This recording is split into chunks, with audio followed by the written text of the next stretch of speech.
안녕하세요. 피부과 전문의 닥터 창입니다. 오늘은 여드름 흉터를 예방하는 방법에 대해서 알아보겠습니다.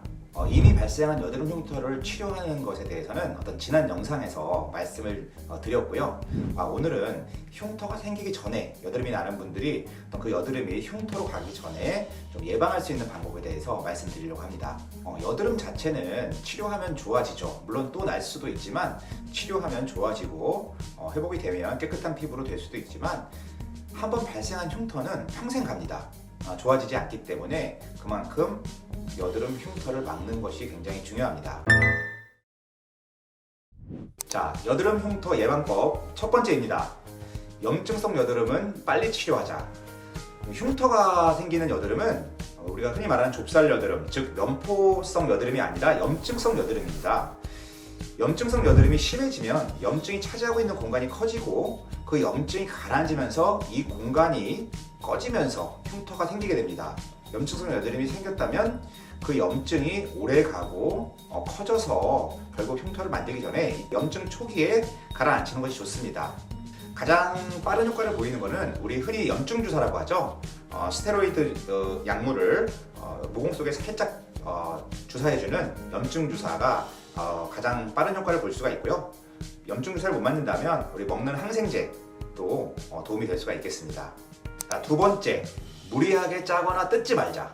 면포, 그 좁쌀 여드름 단계에서 조심스럽게 잘 짜내는 거는 할 수만 있다면 괜찮습니다.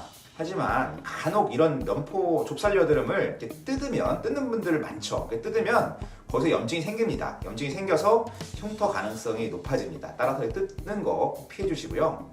그리고 또 이미 염증이 생긴 경우, 염증성 여드름 또는 화농성 여드름에서 이거를 또 짜려고 하다가 잘못 짜면 그 여드름이 생기는 모공 벽이 이렇게 터지면서 그 염증의 여러 성분들이 옆으로 퍼져서 염증이 더 커집니다.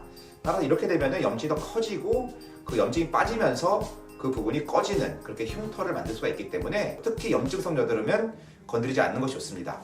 물론 병원에서 치료 목적으로 염증성 여드름에 짜는 경우 있습니다. 하지만 본인이 직접 염증성 여드름을 짜는 것은 그렇게 쉽지 않습니다. 따라서 그냥 이런 것들은 직접 짜는 것은 피하는 것이 좋습니다. 세 번째, 폐인 흉터는 초기에 잘 재생시키자. 염증성 여드름이 지나가고 그 부위가 살짝 꺼졌다면 일정 기간 회복되면서 그 피부는 재생돼서 저절로 차오르는 경우도 많이 있습니다. 근데 염증이 조금 심해서 많이 꺼졌다면 끝까지 잘 차오르지 못하고 결국에는 영구적인 흉터가 남게 되는 건데요. 이때 저절로 회복되면서 차오를 때 좀 더 잘 재생될 수 있도록 좀 도와주는 그런 치료를 할 수가 있습니다. 물론 우리 생활 습관, 우리 컨디션을 좋게 해서 우리의 회복력을 도와주는 것도 좋지만 그거 가지고 좀 부족할 때는 주사를 통해서 흔히 재생주사라고 하는데 PDRN 또는 PLA 그러한 성분들의 살을 차올리는 데 도움이 되는 재생주사를 맞는 것도 도움이 되고요. 주사를 맞기가 어려운 경우에는 재생연고, 성장인자 등이 포함돼서 우리 피부의 재생을 돕는 재생연고를 바르는 것도 도움이 됩니다. 자, 네 번째, 염증의 악화 요인을 피하자. 여드름이 잘 나는 분들은 흉터의 원인이 되는 염증성 여드름의 악화를 막기 위해서 염증을 유발할 수 있는 생활 습관을 피하는 것이 좋습니다.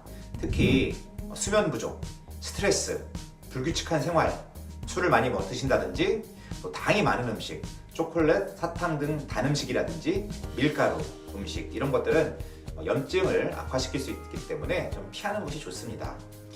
사실 이런 것들이 말은 쉽지는 않죠. 실제로 최대한 노력해서 우리 몸을 좋은 컨디션으로 유지한다면 염증도 최대한 줄일 수 있습니다.